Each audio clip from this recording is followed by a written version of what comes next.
To refuah shleima for my sister who's not feeling well, and that's why I may answer the phone if necessary. Hopefully we'll be okay. Sure. Okay, we are learning Hilchot Pesach, getting ready. It's, believe it or not, the last week of Zman. Today's our last day. Today's the last day of classes. Yeah, Moshe is traveling a little early.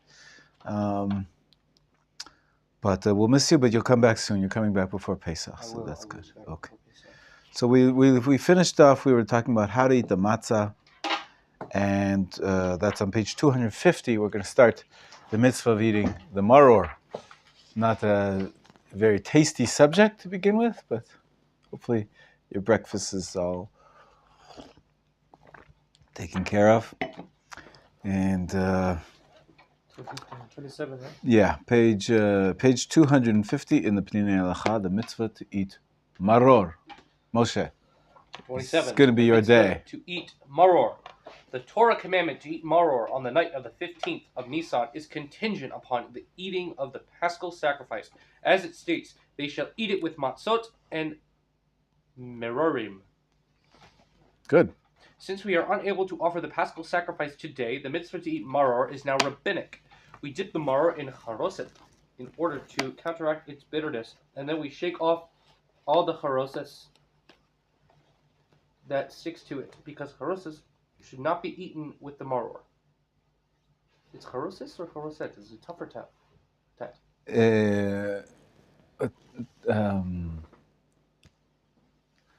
If you're speaking Ashkenazis, I think it's a saf.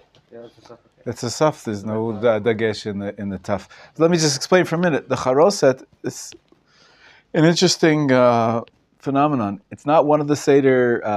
It's not one of the mitzvot. It doesn't say that you must eat charoset. On the other hand, the Talmud relates that you should bring charoset to the table. So, what for? We're not quite sure. So we know that the charoset is, it has two uses. One is it's commemorative of the, what does it commemorate? Mortar. The mortar, that's right. In the story in the Torah, the Jews were forced to make bricks. What's the charoset? It's usually apples that are chopped up finely and mixed in with nuts and wine. Oh, okay.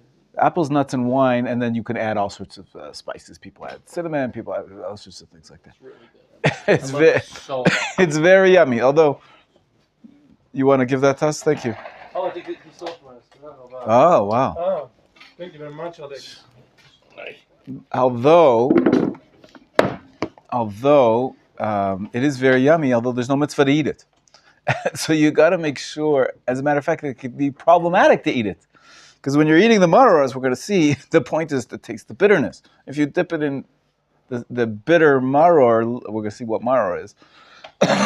It's supposed to be a little bitter. You dip it in the charoset, it's sweet. So you're sort of missing out on the mitzvah of maror. So you're not really supposed to eat the charoset with the maror. But why do we dip it? Good morning. So the Talmud says that in the day, I don't know if it's still true today, I think... in the day, there was something poisonous in the maror that they were using. Either poisonous or something that's harmful in some way. It could be some kind of a bugs. And the Talmud says that the way to counteract, the way to neutralize the bad, maybe is something very acidic. I don't know exactly what it was. But in order to neutralize it, all you have to do is dip it in charoset. So you dip it in the charoset, neutralize the bugs or the acid or whatever it is that is bad in the maror, and then you shake it off, and you don't eat it. You eat the maror by itself, because you want to have the bitter taste. The charoset is sort of just used in between, and then you shake it off. Then you eat the maror by itself. And you do that again with the korech as well, because we have maror again. Every time we use maror, we have to dip it in the charoset. Talmud says you have to neutralize the poisonous aspects of the bitterness. And then you eat only the maror itself. So then the meal starts. You can have anything you want. You can eat some charoset. You can eat some chicken soup. You can have rice if you're Sephardi. You can have charoset too, but there's no mitzvah to eat the charoset. The charoset is brought and it's commemorating something, but it's used to neutralize the maror, but then you don't eat it with the maror. You don't leave the charoset, you shake off the charoset after you've dipped in it.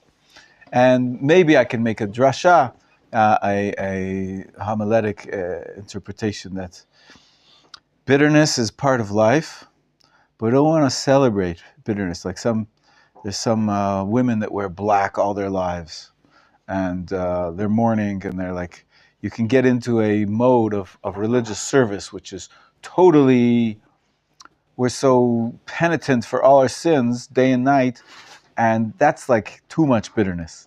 You have to neutralize the bad aspects, because it could depress the powers and the forces of life, and we don't want that. We have to, of course, experience sometimes bitterness as part of our lives, and we have to bring all of our lives into our worship of Hashem, but we have to neutralize the negative elements of that bitterness, and that's the symbol of the charoset. We dip it in, but we don't eat it. We shake it off, and once the bitterness has been neutralized somewhat, then we can eat the maror, and it can be part of our worship of Hashem.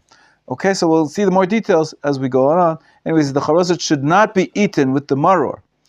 We dip it in and then we shake it off.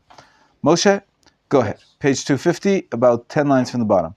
After this, we recite the bracha, who sanctified us with his mitzvah and commanded us concerning eating maror. Asher kedishanu b'mitzvah sabatzivanu al achilas maror, and eat a kazait of maror. The sages enumerate 5 types of maror: chazeret, tamcha, chavina, Ulshin, and maror. Today we are only familiar with 2 of these: chazeret, which is lettuce, and tamcha, which is horseradish. The sages stated that the choicest type of maror is lettuce, and its Hebrew name, chasa, even alludes to the fact that God has mercy, chas, upon us. oh, That's sweet. They also tell us that Egyptian enslavement was like maror. Just as maror begins soft and ends hard, the stalk starts off soft and later hardens. So too, enslavement begins softly and became harder and bitterer with time. Several Achronim question whether we fulfill the obligation of maror with today's lettuce, which is not better at all. Indeed, according to Chazon Ish, one may fulfill one's obligation only with lettuce that has become somewhat bitter. In practice, though, the poskim concur that one may fulfill one's obligation with lettuce even if it's not bitter, because this was the nature of the bondage. Initially, the Egyptians enslaved us with gentle words and paid us for our labor, while gradually intensifying the work until it was bitter as gall. Yerushalmi likewise tells us that lettuce starts out sweet and then becomes bitter. Thus is the custom of all Jews to optimize this mitzvah by using lettuce for maror, because maror need not be bitter when it is eaten. Rather, it must be of a species that eventually becomes bitter. Some people add a bit of horseradish to their lettuce, so they taste some bitterness. that's what I do, just to say, Some people get so confused that they think, well, what is maror? Maror is horseradish. Horseradish is like this root that's very bitter that you grind it up, and you could just eat the little ground up horseradish. That's not necessarily ideal, although you're getting the bitterness, and that's why people associate that with the bitter herb, with maror. But actually, from the Gemara, the first and more classic type of maror is the lettuce, even though lettuce is not really bitter. So if you're trying to eat a kazait, we talked a little bit about the measurement of kazait.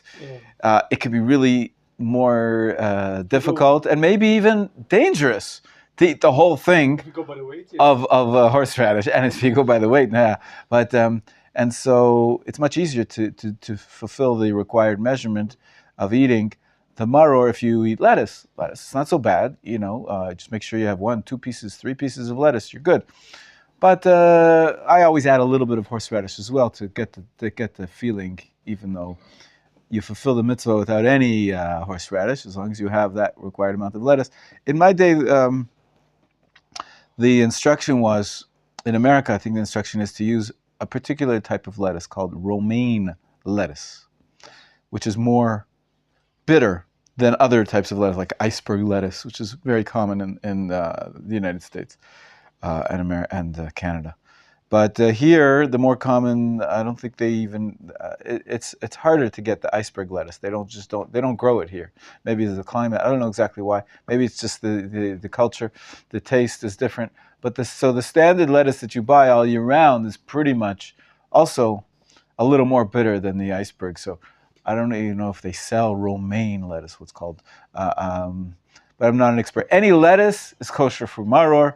If you want to, you can add a little bit of horseradish to get a more impactful bitter taste, but you're yotze without it. Could you use something like wasabi? No.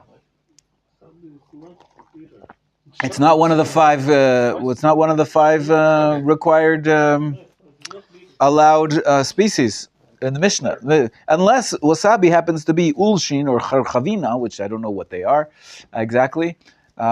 I wouldn't go with the wasabi, even though it does, of course, is sharp.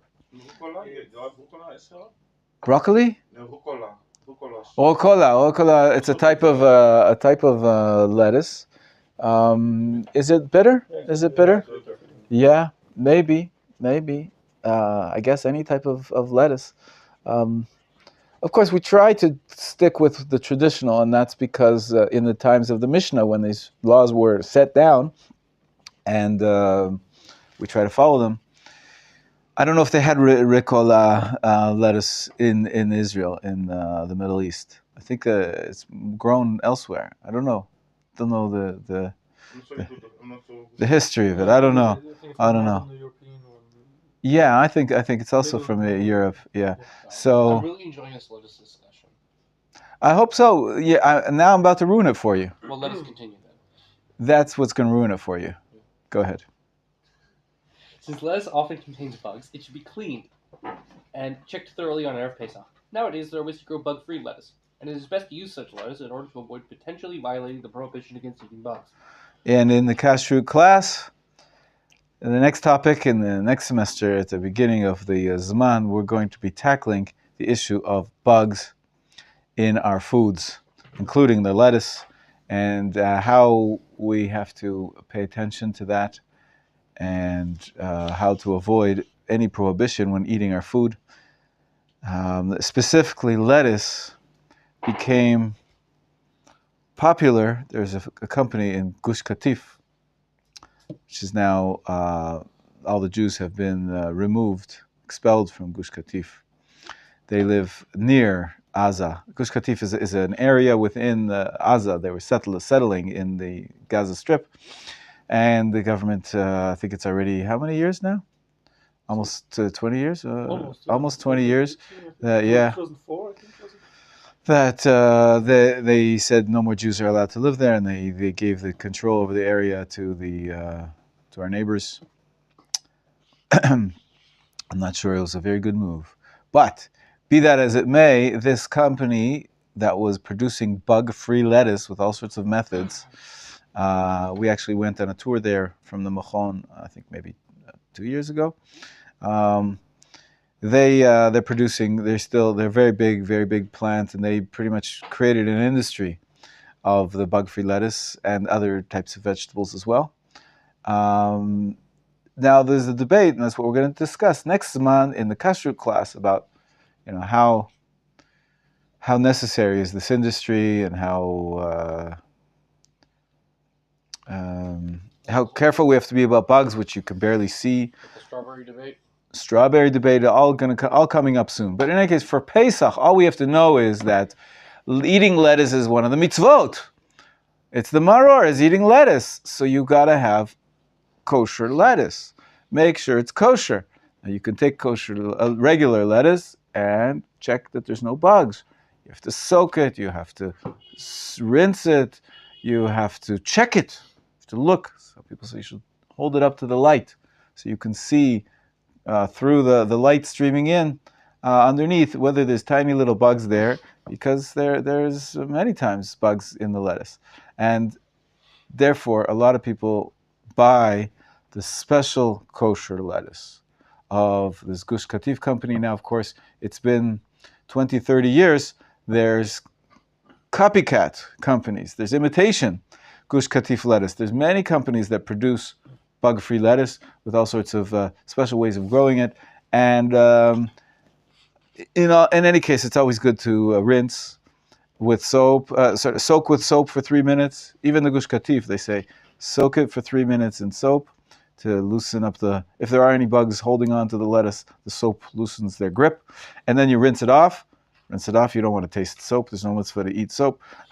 So you rinse it off well, and then, so if you buy the special kosher, it's a little more expensive. If you buy the special kosher lettuce, then you're good to eat it.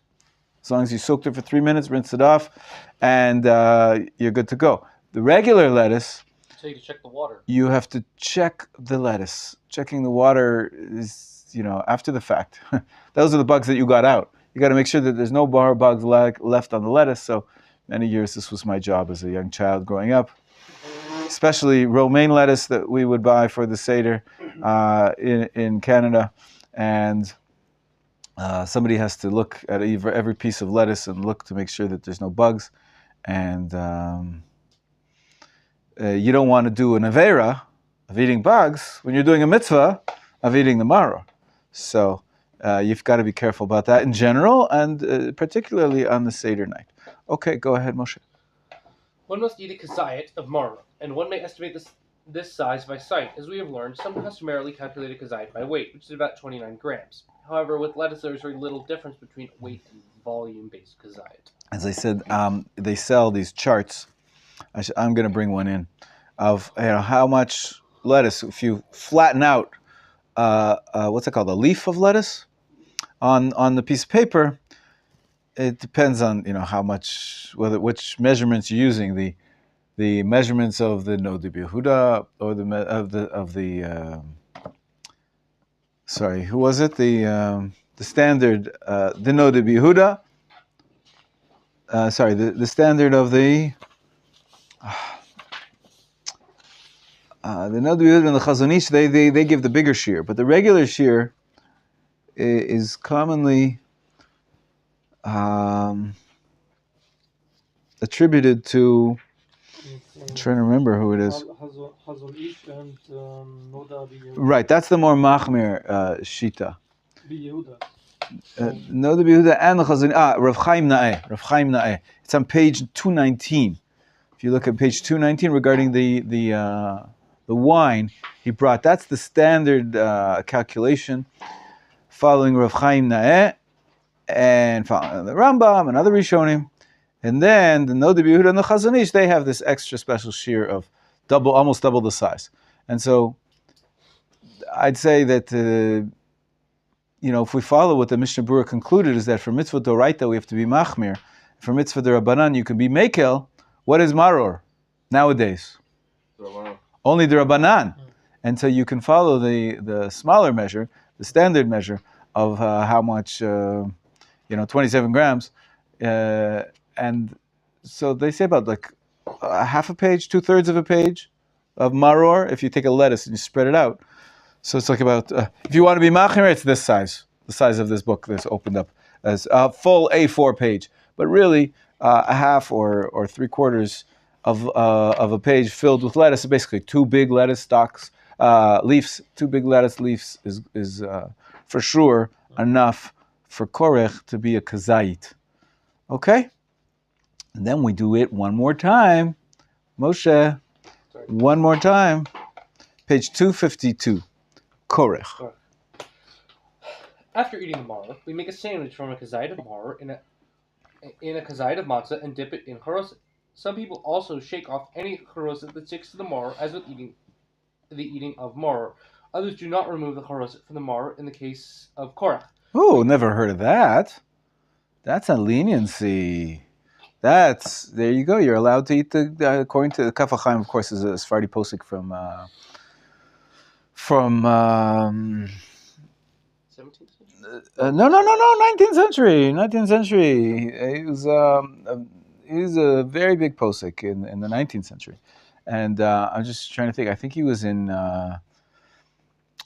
Syria. But maybe he lived in the land of Israel as well, the Kaf HaChaim. Yosef Chaim Azulai was his name. Anyways, here you go, a Sephardi custom that you actually allowed to keep the charozet on the moror in the korech. That makes your sandwich tastier. But common Ashkenazi psak is to shake off the charozet. And then you just eat the karuch with basically the matzah and the maror. We don't have... Where's the beef? We don't have the meat nowadays. Go ahead, Moshe. We then say Zecher leMikdash kehillel, in commemoration of the temple according to Hillel, and eat the korech while reclining. As we learned, a gazayit is about a third of a machine matzah. 1 second, please. Is there bracha? No, you already Why said, not? You already said emotzi. It's And? Okay. And No, you already said emotzi. you said a motzi, that's for the bread. But there's a mitzvah to eat matzah. You already had But matzah. there's no mitzvah to And you said a bracha on the matzah. Yeah. And the maror, So, there's a bracha on the maror. You just said it in the previous one. that's the oraisa. No, maror is also the rabbanan, but we made it. Look on page 250. At the end of the first paragraph, we forget so easily. There's a bracha on eating the maror. Just before that, we eat the matzah separately. We make a bracha on it. 2 brachos actually, one for hamotzi, one for al-achil's matzah. And then we have the maror separately, and we make a bracha on it, al-achil's maror. Now we're putting the two together. Our brachot are already covered. We have all the brachos we need. We've done already. So now we just eat the korech without any bracha. We say a statement. We should commemorate. We're commemorating the way it was done in the temple. According to Hillel, we'll see that inside very soon. Okay, go ahead. According to Hillel, the elder. According to Hillel the elder, in temple times, the mitzvah was fulfilled by eating matzah and maror together. As it is stated, they shall eat it with matzah and merorim. According to the other sages, people would eat the matzah and maror separately. Since no final decision was reached regarding this matter, we follow both practices. However, even Hillel would concur that today is impossible to fulfill one's obligation by eating matzah with maror. This is because without the paschal sacrifice, the mitzvah to eat matzah remains Torah-based, while eating maror is of rabbinic origin. If they are eaten together, the maror, which is rabbinic, would detract from the matzah, which is from the Torah. Therefore, one must first eat a gazayit of matzah. After this, one eats a gazayit of maror without matzah, because the matzah obligation has already been fulfilled. And if one eats matzah with maror at this point, the taste of the matzah, which is no longer a mitzvah, will overshadow the taste of the maror, which is a rabbinic mitzvah. After fulfilling both mitzvot separately, we put the matzah and maror together like a sandwich and eat them in commemoration of Hillel's practice. As some say that while it is clear today, according to Hillel, the matzah must be eaten separately. Nonetheless, in order to fulfill the rabbinic mitzvah to eat maror, it must be eaten with matzah. According to this opinion, when we eat the korech, we are fulfilling the mitzvah to eat maror. In any event, according to all opinions, one should be careful not to talk until he has finished eating korech. Indeed, it is customary to refrain from talking between the blessing over the matzah and that of the maror until we have finished eating the korech. It is only permissible to talk about matters related to fulfilling the mitzvah. I've mentioned it a few times before that, it's always good the entire year to be mindful. Right? There's a new fad called mindfulness. But it means to be aware of what you're doing and to appreciate what's going on and not to be distracted by your cell phone every 2 seconds. Some people here have a Yetzer Hara, and we all have a Yetzer Hara. But to be mindful. Yes. To be, especially when you're eating. Some people eat slowly. Have you ever seen these people that they chew? It's also a method of weight loss, a weight control. People say if you chew every bite 30 times, you've heard of this. You've heard of this. 30 times, and then you'll digest better. You'll appreciate the food, and you won't overeat. If you just gobble it down quickly, so then you tend to eat too much. It's a legend. A myth. It's a myth. Yeah, maybe. I don't know. But the point is, it's actually science. If you see me in the Cheder Ochel, I finish eating before some people even start eating. So maybe something to consider. The first digestation starts in your mouth. That's true. Yeah, that's true. That's the motto of the. The water in the mouth is kind of saliva. breaks down the sure, sugars. Absolutely. Yeah, there's acid in there. So the point is, though, that once a year at least. I'm not telling you have to do this every day, but once a year, when you're eating, when the eating is a mitzvah d'oraita, the mitzvah d'rabbanan, the actual eating is a mitzvah, you definitely should pay more attention to it. Conscious eating, mindful eating, you're thinking about what you're doing and why you're doing it, and talking is just going to be a distraction. So it's best to not talk while you're eating the matzah, while you're eating the maror, and then while you're eating the korech, because according to some, we're fulfilling the mitzvah of maror one more time, perhaps in a proper method when we're eating the korech. So it could take a full 5 minutes. Some people could take 7 minutes, 10 minutes. Do you think you could do it? To be silent and shut up and not chat about things while you're eating for 10 minutes? You're sitting with lots of other people. And the most natural thing is just to talk. But it's a little bit of a lesson for us, maybe.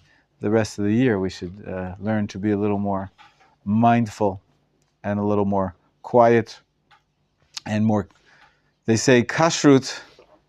Everybody knows you got to be careful what you put in your mouth. That's interesting. But to be a good Jew, you have to be very careful about what comes out of your mouth as well. Okay? The Seder. That's Korech.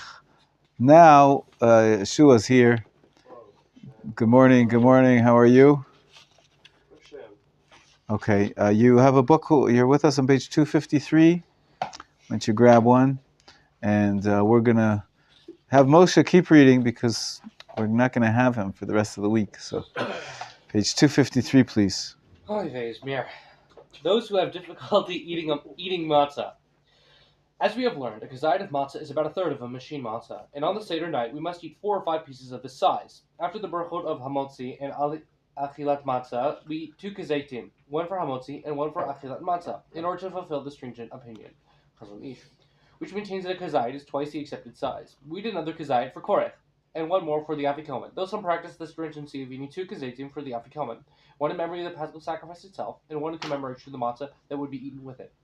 If one finds it difficult to eat a matzah and a third, he should do his best to eat the initial 2/3 of matzah as matzah mitzvah, in order to fulfill the mitzvah in accordance with all of the different opinions. After this, it is sufficient to eat a 1/5 of a matzah for korech and another 1/5 for the afikomen. If even this is difficult, one can eat a 1/3 of a matzah, a kazayit, according to the standard measure, to fulfill the mitzvah of eating matzah and recite a bracha over it. In other words, during the entire Seder, he would eat 1/3 of a matzah, followed by an additional 2/5. If one has difficulty chewing the matzah, for example, one who has no teeth, he may crumble it up and eat the crumbs. If even this is too difficult, he may soak the matzah in water before eating it. However, if one boils the matzah or soaks it until it dissolves, he does not fulfill the mitzvah with it, because it no longer has a taste of matzah. It is forbidden, however, to soak the matzah in wine, soup, or any other beverage that has a taste, because some believe that this weakens the taste of the matzah. Some maintain that even dipping matzah in such liquids is improper. Nevertheless, a sick or elderly person who cannot eat matzah, even if it were soaked in water, may soak it in another liquid if it would help. Recite a bracha over it and eat it. But if a normal healthy person eats matzah that has been soaked in liquid, he must eat another kazayit of matzah. Right, as I said, matzah is a special food that there's a mitzvah to eat, so we don't play with it. Even if you don't worry about gebrok, shruya, you're not careful like the Hasidic custom. The matzah that's for the mitzvah, you shouldn't mix with any water or liquid or wine. After you've eaten the matzah mitzvah, maybe you could do that. You could you eat the matzah balls. So, no problem. So But, yeah. to sum it up, he said the matzah is actually to eat 1 kazayit of matzah. And Bare minimum. Since we are not very 100% sure with the measurement, we eat 2 kazayit, so to cover it both, right? No. There's actually a few reasons to eat 2 kazayits. Right? If a kazayit is a third of the matzah, so 2 of them is 2/3 of the matzah. Why do we have 2? The standard is to have 2 zaitim for the first, because one is for the meal, the hamotzi, and one is for the achilat matzah. So 2/3, 2 kazaitim. 2 kazaitim, following the minimal shear, is 1/3 plus 1/3 is 2/3 of a matzah. However, if you want now, we'll take into account the more machmir shear. What is 1 kazait according to the machmir shear? 2/3 of a matzah. So basically, when you're eating the 2 zaitim of the lenient opinion, you're covering the 1 zait of the machmir opinion, and that's good enough because the machmir opinion, to fulfill the mitzvah d'oraita, they really only need 1 kazait. As long as you fulfill the 1 kazait, according to the more machmir opinion, you fulfilled your mitzvah. You don't have to go beyond that. So anything between 2/3 of a matzah anything of you're past 2/3 of matzah, you're for sure covered for the first eating of the matzah. Also, we said there's a custom to have 2 kazetim for the afikomen. Same thing you can do. Eat 2/3 of a matzah and you're covered. For korech, you don't have to have 2 zaitim, just 1 zait. And the korech is you've already fulfilled the mitzvah of matzah, and you've already fulfilled the mitzvah of maror. It's really a commemorative, so you do just the minimum shear, both of the matzah and of the maror, and so you can have a relatively small sandwich of the korech. Is that clear? Yeah, definitely. Okay, no problem. Okay, those exempt. Number 30. Oy. Those exempt from matzah and You're going to be happy that you have a break after this day of reading. Those exempt from matzah and mar. One who is incapable of eating a kazayit of matzah, 1/3 of matzah, should at least try to eat a portion of matzah equivalent to a modern-day olive, because some poskim maintain that this is the true size of a kazayit. Surprising, I know, but yes. What's that? The size Is it of an olive. Olive? A kazait is the size of an olive, yes. I mentioned it to you before. There are eyewitness accounts that, in the greatest rabbis' families, they would give out a portion of matzah, the equivalent of the palm, which is, if you crunch it up, that's like, it'll come out to be the size of an olive, maybe 9 grams, 7 grams, whatever it is. So when push comes to shove, that's good enough. Somebody who's sick, somebody who can't eat a full 1/3 of a matzah, they can eat, an 1/8 of a matzah, whatever it is, something like that. So you do what you can. However, one may not recite the bracha of al achilat matzah over this amount of matzah, because most poskim maintain that it is insufficient for fulfilling the mitzvah to eat matzah. If one cannot eat even the volume of a modern-day olive, it is still good to eat as much matzah as possible, even a small amount. Regarding one who knows that eating matzah will cause him to become ill or intensify an existing illness, but will certainly not threaten his life, the poskim disagree over whether he is obligated to eat matzah. According to Rav Shlomo of Vilna, such a person is exempt from eating matzah on Pesach, whereas according to Maharam Shik, a sick person is only exempt from eating matzah where there is mortal danger. The custom is to rule in accordance with the lenient opinion regarding Mauro and the 4 cups of wine, which are rabbinic mitzvah. There is consensus that one who will be consigned to bed if he eats them is exempt, as explained in section 7. According to this, most poskim who suffer from celiac... According to this, most people who suffer from celiac disease must eat a kazayit of matzah on the Seder night, because a kazayit of matzah will not cause them to become sick. Even if it will cause one to suffer somewhat, this is not considered a sickness. However, people who suffer from severe celiac disease, and who know that they are liable to have a strong reaction to matzah, are exempt from the mitzvah of eating matzah.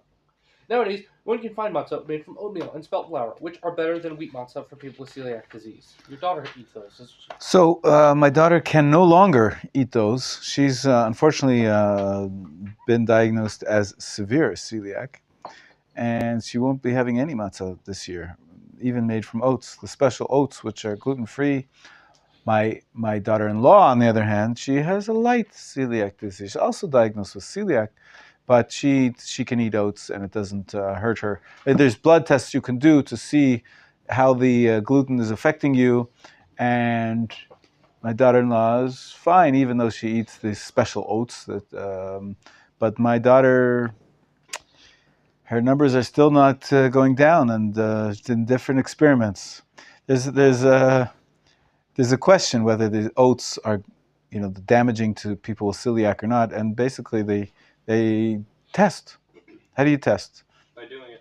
Yeah, she eats some oats, special oats, whatever, and then afterwards, she had to do a few tests, because there's one other thing there's a debate about, whether it's okay for celiac people, and that is whiskey. Whiskey, believe it or not. It's good for any. Well, it's tasty though, but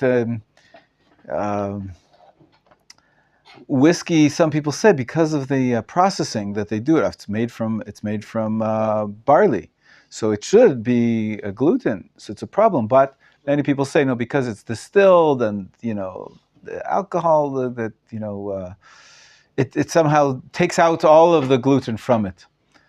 So exciting, you can have whiskey. But so with that too, my daughter heard all these things, and she had whiskey and she had oats, and then they did blood tests and the numbers were not good, and so she went off whiskey and she had oats, and the numbers are still not good.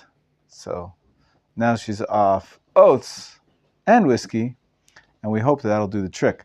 But in any case, it's if you don't take care of it, it could cause you to be barren, to be not have sterile, not to have, be able to have children. It could cause malfunction of vital organs as you go on in life, and so this is a serious illness that you don't play with it. So most people that say they're celiac, they're not really.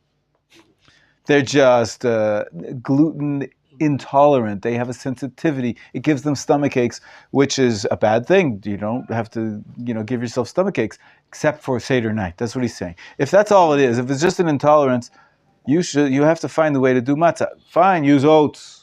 If you have to, only use oats.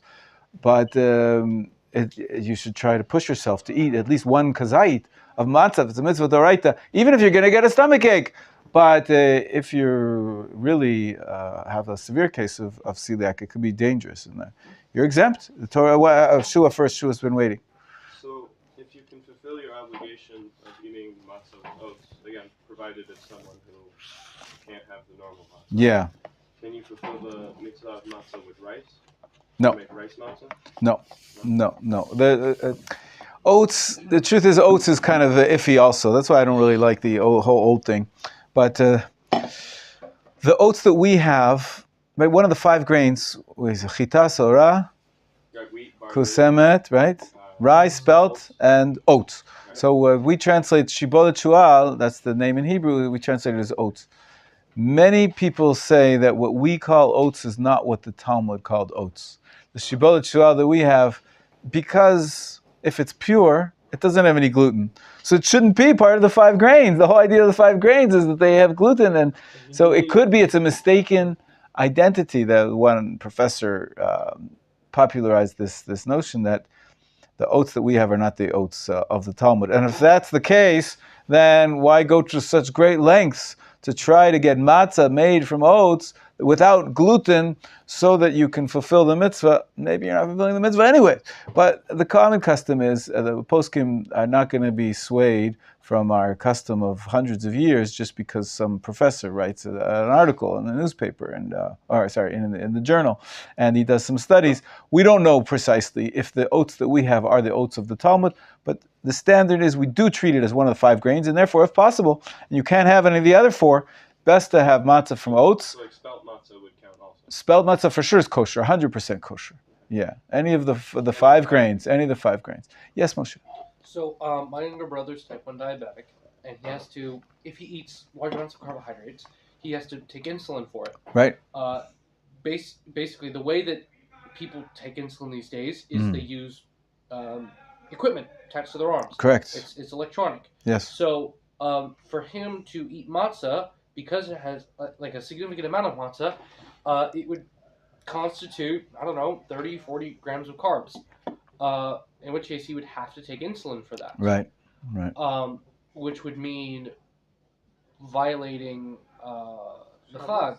Well, especially this year because it's on Shabbos, which means that he would be doing muksa by giving himself insulin. Right. But as to if he were to not have any carbohydrates, he might not need any insulin at dinner. Rare. That's rare. The standard is unfortunately very familiar with diabetes and how people with this illness how they manage, and I don't know of any diabetic who doesn't have to take insulin on a daily basis, many times, 3 times a day. And the bottom line is, this is a very serious illness, and you have to eat and you have to take insulin. You have to measure how much insulin you need at all times. And so diabetics are violating the Shabbos every Shabbos. They're not violating because they have to keep themselves alive. If he doesn't have any carbohydrates, he doesn't have to take any insulin. It depends. It depends on what else they eat. It's more simplification, but yes. But he's allowed to eat, and he has to eat, and so it's part of the regular calculation. It's not anything abnormal.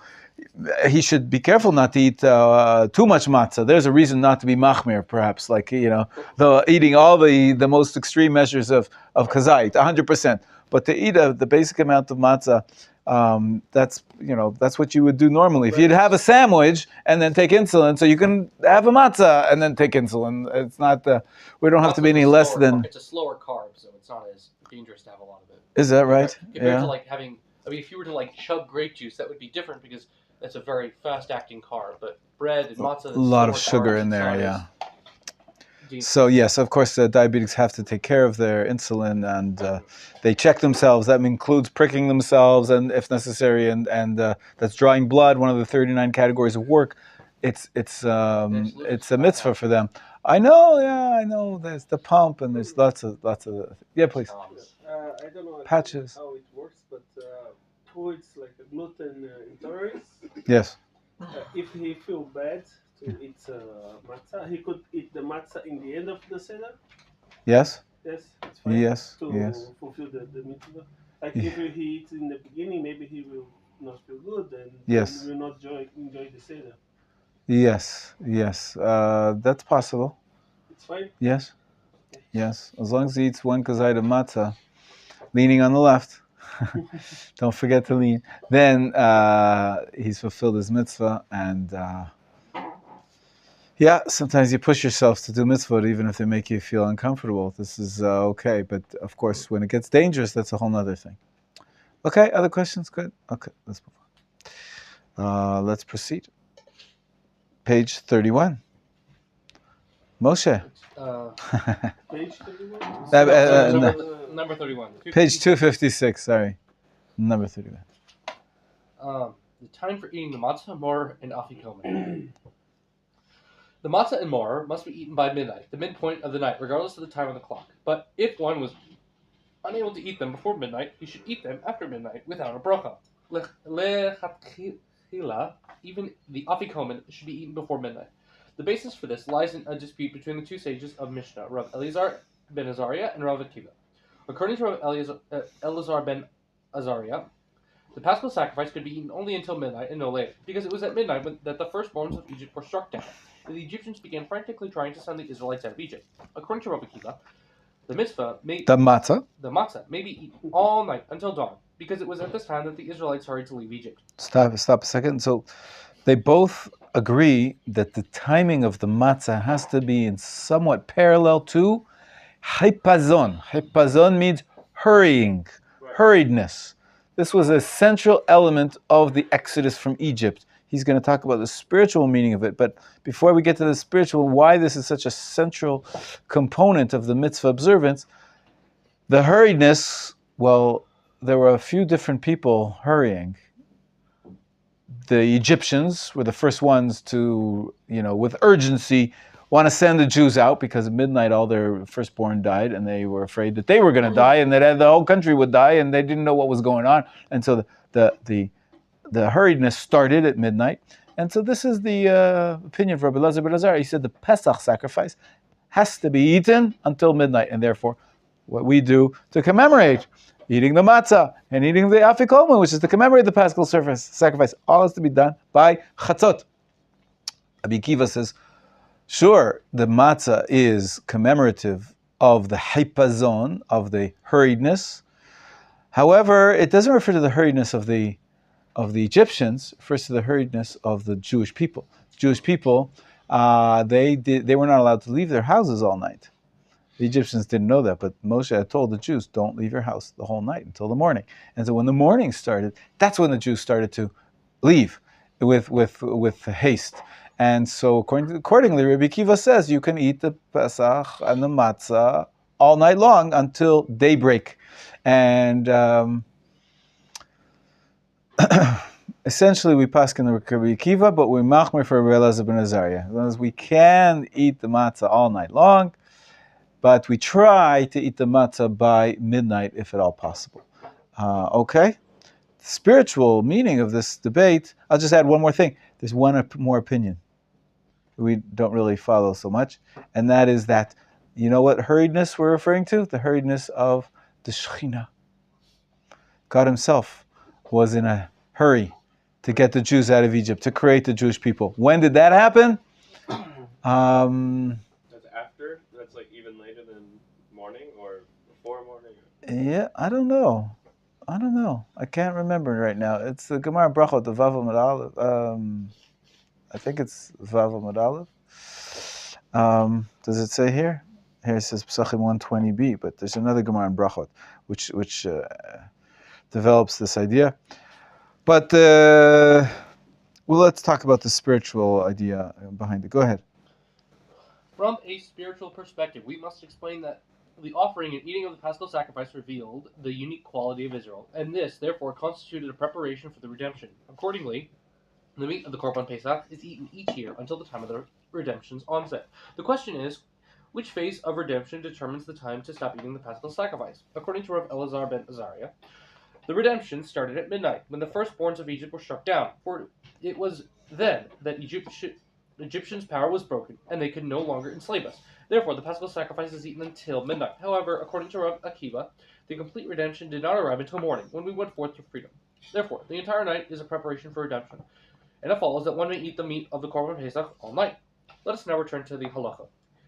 The time for eating the Paschal sacrifice also determines the time for eating Matzah and Mauro, because the Matzah and Mauro were eaten together with the Paschal sacrifice. As it is stated, they shall eat it with Matzah and Mauro. Midbar 9:11. It follows that the time for eating matzah is the same as the time for eating the Paschal sacrifice. The afikomen, which is eaten in commemoration of the Korban Pesach, must also be eaten at a time that is appropriate for eating the Paschal sacrifice. Leading Rishonim disagree about which opinion to follow in practice. According to Rambam and Itur, Mm-hmm. the halacha follows Rav Akiva, because as a rule we follow Rav Akiva whenever he takes issue with one of his contemporaries. Thus, the Korban Pesach may be eaten throughout the entire night, and by extension, so can Matzah, Mauro, and the Afikomen. On the other hand, Rabbeinu Hananel and Rosh maintain that because the Mishnah in several places states without dissent that the time for eating the Korban Pesach is until midnight, we may conclude that Rabbi Huda Hanasi, who compiled the Mishnah, rules that on this issue the halacha follows Rav Elazar ben Azariah. Since this issue is subject to dispute, a kazayit of matzah must be eaten before midnight, because according to those who maintain that the Paschal sacrifice may be eaten until midnight, eating it after midnight fails to fulfill the mitzvah, fails to fulfill the Torah commandment. Since the destruction of the temple, Mauro has been a rabbinic enactment, and although we generally follow the lenient opinion with regard to rabbinic laws, Mauro must nevertheless be eaten before midnight, since we recite a bracha over it. If circumstances prevented one from eating the matzah and Mauro before midnight, he should eat them after midnight in order to fulfill the mitzvah according to Rav Akiva's opinion. However, he should not recite the bracha of al-achilat matzah and al-achilat Mauro, so as to avoid reciting a bracha in vain, levatala. According to the opinion of Rav Elazar ben Azariah, regarding the afikomen, Shulchan Aruch rules that one must lechatchila eat it before midnight in order to fulfill the mitzvah according to all poskim. Similarly, Hillel should also be completed before midnight lechatchila, because it is connected to the telling of the Exodus story, which must be told at a time appropriate for eating matzah. There were Torah scholars who lechatchila ate the afikomen after midnight, reasoning that the afikomen is a rabbinic enactment, and we may thus rely upon the lenient opinion that it may be eaten after midnight. However, with regard to the initial kazayit of matzah, which is a Torah commandment, and the Mauro, over which you recite a bracha, one may not adopt the lenient opinion and eat them before midnight. And he eat them after midnight is what he means to say. Don't. It's a mistake. Okay. So one may not adopt the lenient opinion and eat them after midnight is what he means to say. So many times. But if you're pushed to it, like if push comes to shove, you can still recite the bracha afterwards. Yeah, I think so. But even if you have a very long seder like we do usually, and you're singing, you're telling lots of stories and divrei Torah, and you're usually you're going to get to the matzah, at least the beginning of the meal, by chatzot, and then you can rely on the lenient opinion about the afikoman afterwards. There's a trick. We learned it in the other class. Shua can hopefully attest to the fact that Rabbi Yehuda came up with the following trick. He said, now if you think about it, he says, if you follow Rabbi Elazar ben Azariah, that you have to eat the afikomen up till chatzot. And then there's a precept which says after you eat the matzah, you're not allowed to eat anything else. You have to have the taste of matzah remain in your mouth. We mentioned it briefly. You're allowed to have, tea or water, but not any more food. But how long does that last? Well, according to Rabbi Elazar ben Azariah, that only lasts up until when you fulfilled the mitzvah, up until midnight. That's when you can fulfill the mitzvah, till midnight. So he says as follows: if you see that it's getting late, you're in the middle of your meal, you're still having your green beans, and you're still telling stories and talking amongst yourselves and having a good time. But you realize it's going to be midnight. If you have the afikoman, that means you can't eat anymore. But I wanted another piece of potato kugel. So he came up with the following conclusion. You know what you do? Eat a kazayit of matzah and make the following condition. He says, if the halacha is like Rabbi Elazar ben Azariah, and I have to eat the afikoman before midnight, this piece of matzah is going to be my afikoman. And so you eat it, you lean, you eat the afikoman, and then you wait 1, 2 minutes, 3 minutes, whatever it is, until midnight comes, until the chatzot comes. And then, even according to Rabbi Elazar ben Azariah, you can have more food. You only have to keep the taste of matzah in your mouth until midnight. After that, you're allowed to eat more. And so then you eat more, and you can continue your meal. Say the halal later. He's lenient on that. And if the halacha is not like Rabbi Elazar ben Azariah, but it's like Rabbi Akiva, you can have the afikoman later. So then that will just be an extra piece of bread that you had at the Seder, matzah, that you had in the middle of your meal. You're allowed to eat as much matzah as you want. And then at the end of the meal, when you've finished your dessert, then you'll have another kazayit of matzah. And if halacha is like Rabbi Akiva, that's the real afikoman that you're eating right before you bench at the end of the meal. And so you have 2 afikomans, and you make them conditional. Either way, you fulfill your mitzvah. According to this is a condition, a brainchild of the Noda Yehuda, was a famous Talmudic scholar in the 19th century. Okay, meal customs. Let's keep going. Moshe, yeah, go ahead. During the time of the mitzvah, you just really like to hear my voice, isn't it? Isn't that the reason? That's it. We're going to be in withdrawal when you're not here. So okay. During the time of the Mishnah, some communities had a custom to refrain from eating roast meat on Pesach night, since it would look like they were eating the meat of the Paschal sacrifice, which must be roasted, outside of the precincts of Jerusalem. Elsewhere, people did eat roast meat on Pesach, but did not roast a whole lamb, which would really look like offering korban Pesach outside the temple. The sages state that each custom is valid. Where the custom is to refrain from roasted meat, one should not eat it. And where the custom is to eat it, one may. In practice, Yemeni Jews customarily eat roast meat on Pesach night, but all Ashkenazim and most Sephardim customarily prohibit roasted meat on Pesach night. We shall now specify the details of this prohibition. The prohibition against roasted meat applies to all types of meat, even from species that could not be used as the korban Pesach, such as beef and fowl. However, one may roast foods that do not require ritual slaughtering, such as fish and eggs. Though the meat of the Paschal sacrifice was roasted over the fire, and not in a pot, pot roast is nevertheless forbidden, because it looks like meat roasted over a fire. It is likewise forbidden to eat meat that was first cooked and then roasted, because it looks roasted. However, meat that was first roasted may be cooked and eaten on the Seder night, because it looks cooked. Anybody here have a custom? I eat roasted meat. You guys eat roasted meat in your family on Seder night? Wow. Well, not specifically lamb, but it's basically like Shabbat, except Pesach. Like a Shabbat meal, you have the regular food. If you eat a roast, a shoulder roast, a pot roast, it's all fine.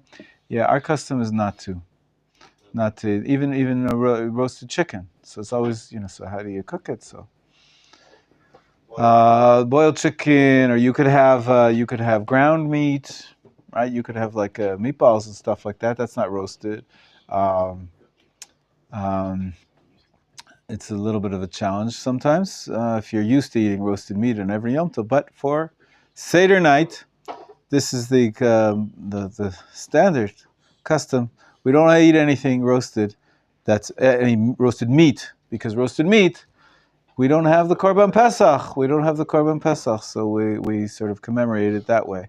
We wouldn't want to get confused with any roasting. But you follow your family's custom, of course. If you don't have a custom, I assume you would join the standard, which is not to have roast meat on Leila Seder.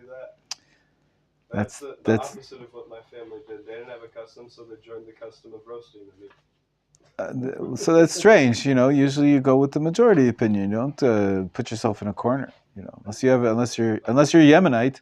If you want to become Yemenite, that's another thing. Follow all the Yemenite customs. I've been to Sparta customs. Could be.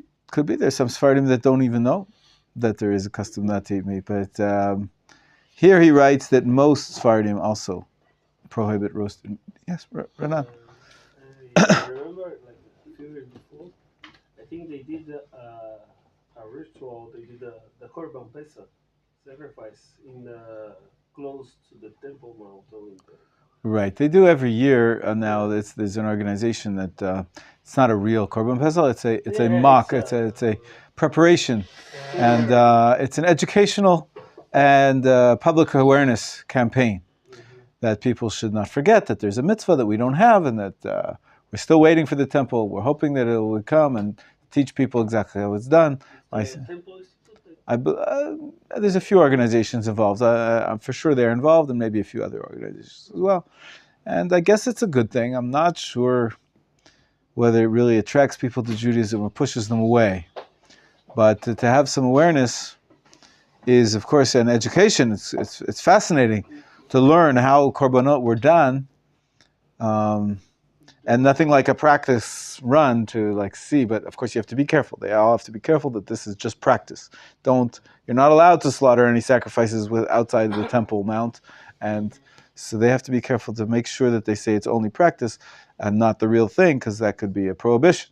It's the Haredi, the religious community. It's fine with that. The people doing it are religious, yeah, of course, yeah. The people that are studying the laws of the temple, and it's all part of our yearning for the rebuilding of the third temple. It's a very practical and hands-on method of education, but that's probably a good thing. I'm a little bit hesitant about it, as you can see. I don't usually participate myself. But we have to work towards having a third temple with everything that it means. Not only the third temple, for me, I think my reticence is because the third temple for me represents much more than a permitted slaughterhouse, which we don't have. We're not allowed to do the korbanot on the temple. So the temple, the Beit HaMikdash represents a higher level of worship.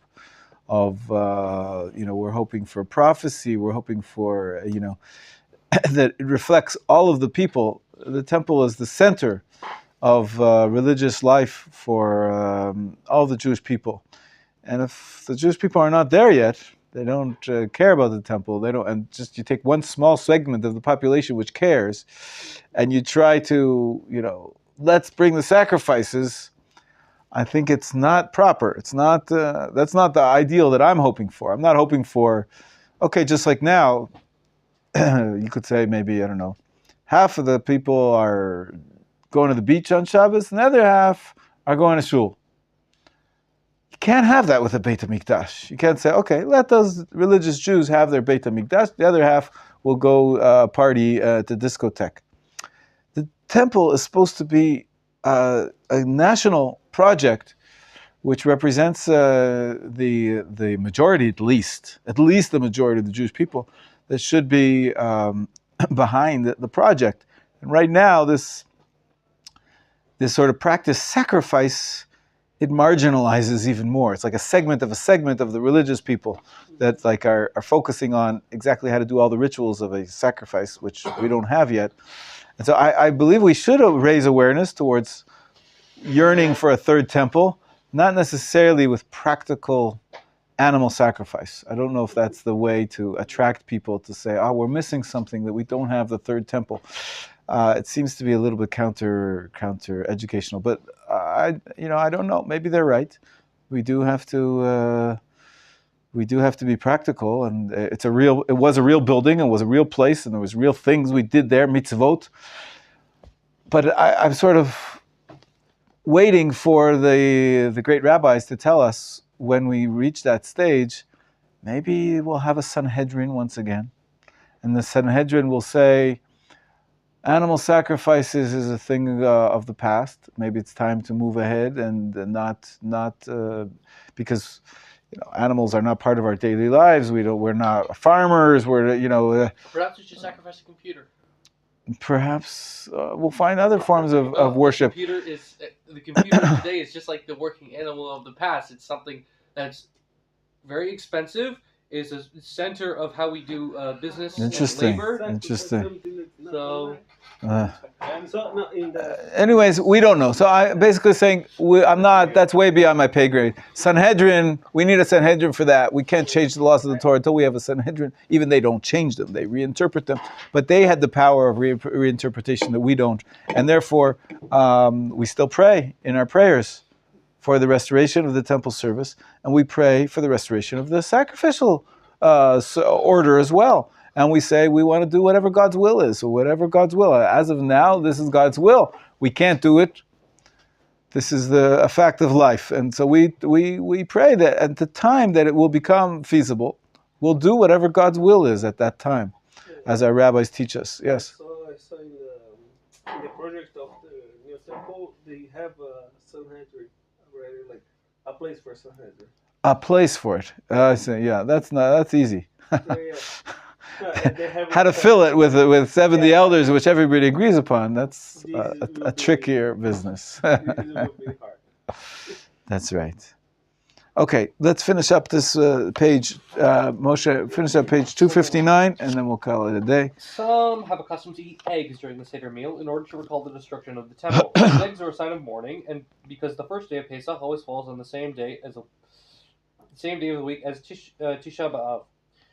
The Vilna Gaon explains that eggs commemorate the pilgrimage sacrifice, Korban Chagiga, that was eaten on the Seder night before the Korban Pesach. Therefore, the custom is to eat the egg from the Seder plate during the meal, as it is placed there to commemorate the Korban Chagiga. Some people refrain from eating the egg from the Seder plate in order to keep the plate intact. They eat it on the following day. However, the widespread custom is to eat the egg from the Seder plate at the Seder. We have usually more than one person, and so we boil up some additional eggs, and we have the egg. After we've had the Matzah, and the Mauro, and the Korech, without the Charoset, then you get a chance to eat charoset. But wait, there's a custom to eat an egg. So we have an egg. In our family, we dip it in salt water as well. And then you're free. You've fulfilled all your mitzvah eating and the customs. And then instead of having your delicious chicken soup that you're waiting for, you have an egg. And you commemorate that. But then you can have the charoset. If you really want to have the charoset, it's very tasty in most instances. But if you didn't eat it before in Korech, you can eat it now, but you can have the rest of the meal. Go ahead. As on any other Yom Tov? As on any other Yom Tov, a distinguished feast should be prepared for the Seder night, with fine utensils and festive delicacies. One may drink wine during the meal. This is not considered adding to the 4 cups. However, one must be careful not to eat and drink too much, because the Avikohen must be eaten with an appetite at the end of the meal, and because one must be able to continue reciting the Hallel and the concluding songs without becoming too tired. The rest will remain hidden until tomorrow. Tzafun is hidden for tomorrow. Have a great day. Shavua Tov.